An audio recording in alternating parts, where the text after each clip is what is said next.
નમસ્કાર મિત્રો, આપ સર્વેનું આપણી યુટ્યુબ ચેનલ એસકે સ્ટડી ટોકની અંદર હાર્દિક સ્વાગત છે. મિત્રો, રાજ્ય પરીક્ષા બોર્ડ દ્વારા જે ટાટ એસ નું પેપર લેવામાં આવ્યું હતું એની અંદર ઘણા મિત્રો કહેતા હતા કે સાહેબ મનોવિજ્ઞાન બહુ અઘરું પૂછાણું.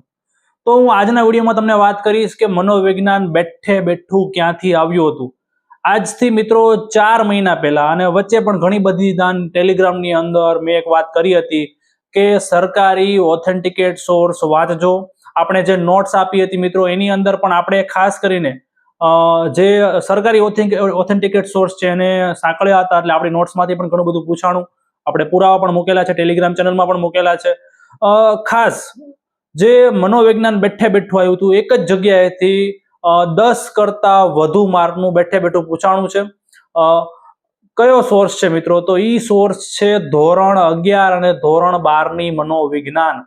મિત્રો હજુ કહું છું, કદાચ ભવિષ્યમાં તમે ટેટ 2 ની તૈયારી કરવાના હોય તો આ કરી નાખજો, સ્કીપ ના કરતા. હું તમને એક પુરાવા સાથે વાત કરું કે અલગ અલગ પરીક્ષામાં કેટલા માર્કનું જે છે એ 11-12 માંથી પૂછાય છે. આ જ વસ્તુ મેં આજથી 4 મહિના પહેલા પણ કીધું હતું. તમે અહીંયા પુરાવા જુઓ કે HTAT 2025 માં લેવાની 11-12 માંથી 3 માર્કનું પૂછાણું હતું.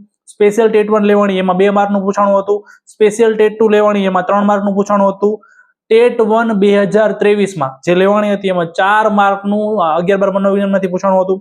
ટેટ 2 2023 જેમાં હું સમગ્ર ગુજરાતમાં રેન્ક 1 આવ્યો હતો, એ પરીક્ષાની અંદર 11 માર્કનું 11-12 મનોવિજ્ઞાનમાંથી પૂછાણું હતું. ટાટ HS જે 2018 ની અંદર લેવાની હતી એમાં પણ 12 માર્કનું જે છે એ 11-12 મનોવિજ્ઞાનમાંથી પૂછાણું હતું. તો ત્યારે પણ મેં ચોખ્ખે ચોખ્ખું કીધું હતું મિત્રો, સ્કીપ ના કરતા. જો આવી રીતે 10-12 માર્કનું પૂછાય અને તમે જો વાંચેલું હોય તો કેટલો બેનિફિટ થઈ જાય. તો જે મિત્રોએ આવી રીતે 11-12 ની તૈયારી કરી હશે, મેં કીધું હતું એ મુજબ, અને એ માટે આપણે 11-12 મનોવિજ્ઞાનની હાઇલાઇટેડ કોપી આપી હતી. હાઇલાઇટેડ કોપી ઘણા મિત્રોને ખબર જ નહોતી અને નહોતી કરી.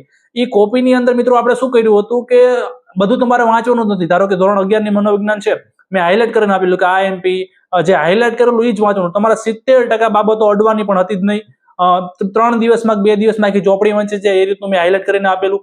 એ હાઇલાઇટ કરેલું વાંચ્યું હોય તો બધા પ્રશ્નો એની અંદરથી હતા. ટૂંકમાં ભવિષ્યમાં ટેટ 2 આવશે તો પ્રશ્નો જે છે એ 3, 4 કે 4, 5 નીકળવાના જ છે. ભવિષ્યમાં થોડાક સમય મળશે તો હું નોટ્સ પણ એમાંથી બનાવી દઈશ. તમારે 11-12 મનોવિજ્ઞાન પણ વાંચવાની જરૂર નહીં પડે. પણ બેઠે બેઠું જે છે મિત્રો પ્રશ્નો આવેલા હતા. જો તમારે પુરાવા જોઈતા હોય કે સાહેબ કયા પ્રશ્નો હતા, કયા ટોપિકમાંથી પ્રશ્નો હતા, તો એ પ્રશ્નો જે છે આપણે ટેલિગ્રામ ચેનલમાં મૂકેલા છે પુરાવા સાથે, ફોટા સાથે. તો ખાસ ટેલિગ્રામ ચેનલમાં જોડાઈ જજો. ટેલિગ્રામ ચેનલની લિંક તમને વિડીયોના ડિસ્ક્રિપ્શન બોક્સની અંદર મળી જશે, અથવા કોમેન્ટ બોક્સની અંદર આપણી લિંક મળી જશે, અથવા તમે ટેલિગ્રામમાં જઈને SK સ્ટડી ટોક સર્ચ કરશો તો પણ આપણી ચેનલ જે છે એ મળી જશે.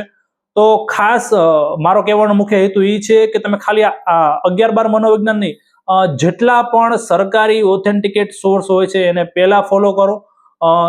એવી જ રીતે અન્ય વિષયો છે, જે આપણે ગુજરાતીની વાત કરીએ કે ઇંગ્લિશની વાત કરીએ તો મોટા ભાગના પ્રશ્નો મિત્રો GCERT બેઝ હતા. GCERT ની અંદર જે ગ્રામર આવતું હોય છે, ગુજરાતીનું ગ્રામર હોય, અંગ્રેજીનું ગ્રામર હોય, એને લગતા પ્રશ્નો હતા. તો આ વસ્તુ ખાસ તમારે જ્યારે પ્રિપરેશન કરો છો ત્યારે ધ્યાનમાં લેવાની હોય છે. તો જે મિત્રોએ આપણે 4 મહિના પહેલા કે રેગ્યુલર કીધું હતું કે 11-12 મનોવિજ્ઞાન કરજો, જે મિત્રોએ કર્યો હશે અને ચોક્કસથી 10 થી 11 માર્કનો ફાયદો થયો હશે. તો આ વિડીયોમાં આટલું જ મિત્રો. આવી રીતે આપણે ઘણા બધા ગાઈડન્સના વિડીયો મૂકવાના છીએ. તો હજુ સુધી ચેનલને સબસ્ક્રાઇબ ના કરી તો ચેનલને સબસ્ક્રાઇબ કરી દેજો, અને બાજુમાં આપેલા બેલ આઇકનને પણ દબાવી દેજો, જેથી હું કોઈ પણ વિડીયો મૂકું તો તમારા સુધી પહોંચી જાય. ધન્યવાદ.